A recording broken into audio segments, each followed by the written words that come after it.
Hi, welcome to a very useful and informational material on the pelvic floor.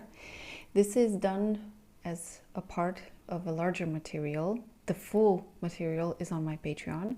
This one is just for the YouTube community / Vimeo community, because I've seen that this year, the videos that I've done on sacred sexuality, transcendent sex, energy, have been very appreciated. So I want to bring the component that I did here about the pelvic floor in ancient traditions and in symbolism as a thank you for you being here and you enjoying my material.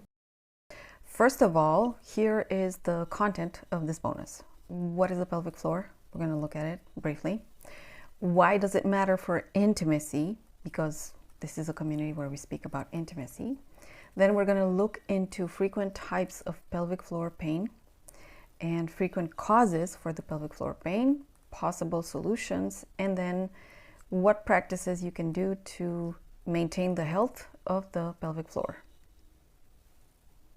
All right, now let's look into what is the pelvic floor.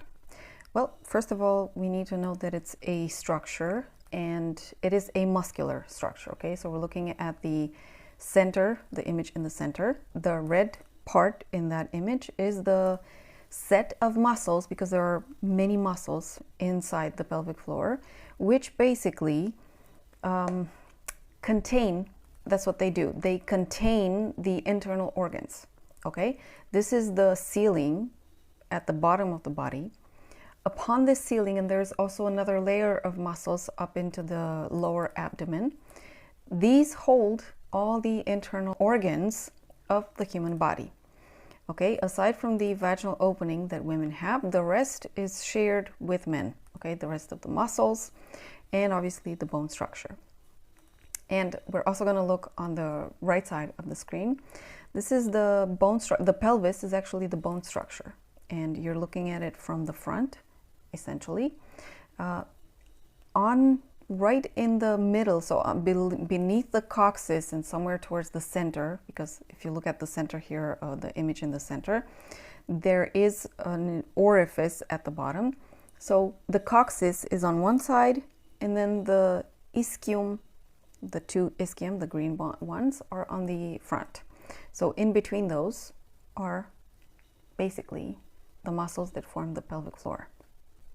All right, now why does the pelvic floor matter in intimacy? It is the main body part that we have sex through, okay? If we're talking about men to women having sex, penetration, whether it's vaginal or anal, it's basically through the pelvic floor, all right? Secondly, it supports our internal organs, like I said before, and pregnancy in the case of women. And lastly, for many people, the pelvic floor with the womb, so there's a pairing here. For many women, this part of the body is included in spiritual practices.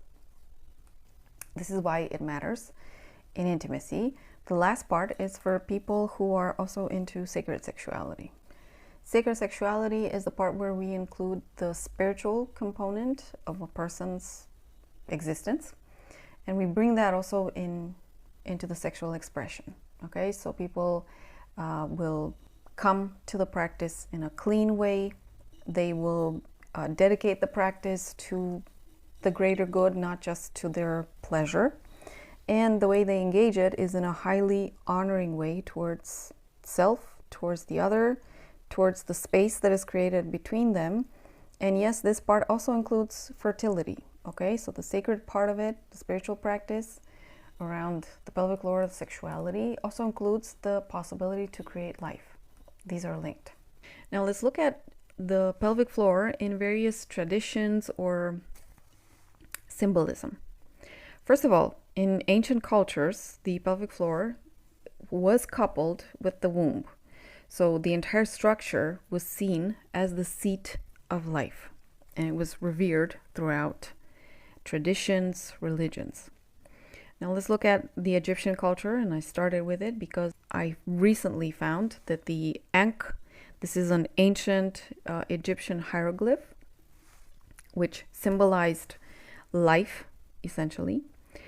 It was also interpreted recently as symbolizing the entire structure, womb and pelvic floor, as it being the source of life.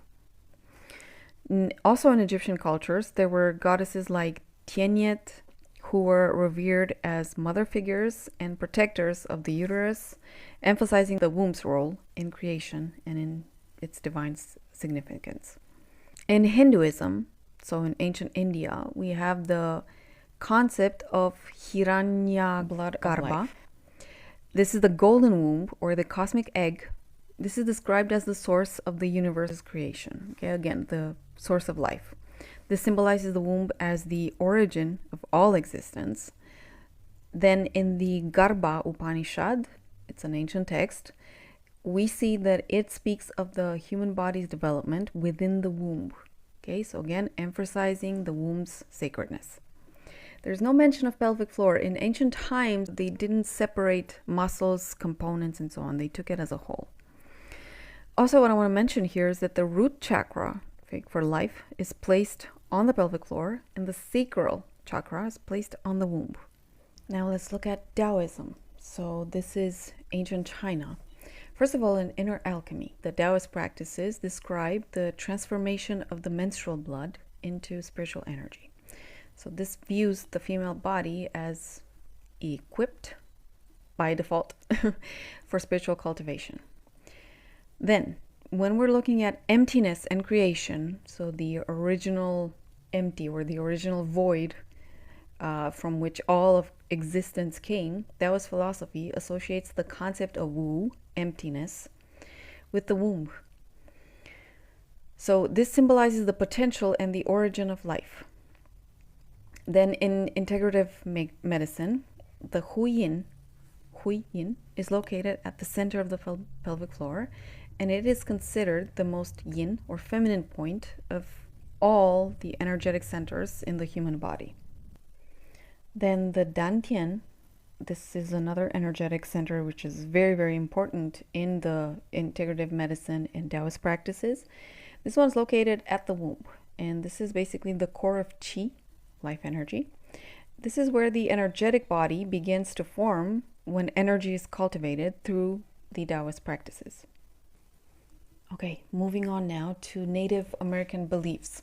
So in these ancient people's beliefs, the womb was the sacred space of consciousness and of creation. This one's a mutual theme in all of traditions and belief systems, religions, and so on. The Native Americans had ceremonies and symbols such as the wedding basket to represent the womb and its role in connecting women to their spiritual and creative energies. Also, what I wanted to mention here was the red tent. You may have heard of this. In many Native American traditions, women during the first 3 days of menstruation were taken to the red tent, where they were taken care of.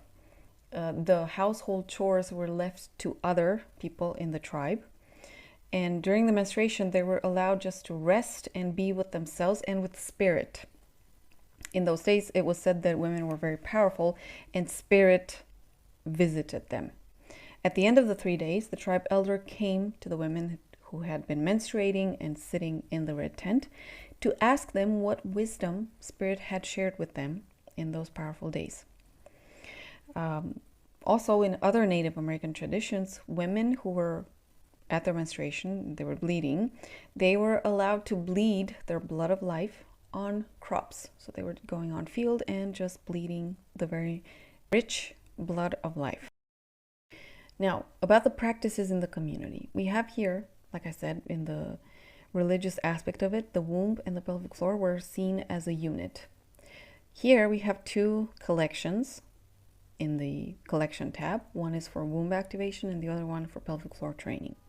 So there are practices that are done for basically entry level in both cases, and they can be used to maintain pelvic floor health.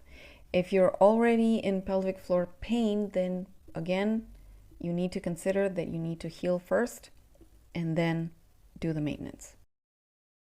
And remember that if you want to enjoy the full material with all the health components and then the practices, then you can check out my Patreon community. after publishing this bit on the pelvic floor, I also added a few practices about stretching, mobilizing the muscles, flushing the muscles, and so on. So you can also enjoy videos with actual practices that you can do. All right? I wish you a beautiful day, enjoy, and see you also on Patreon.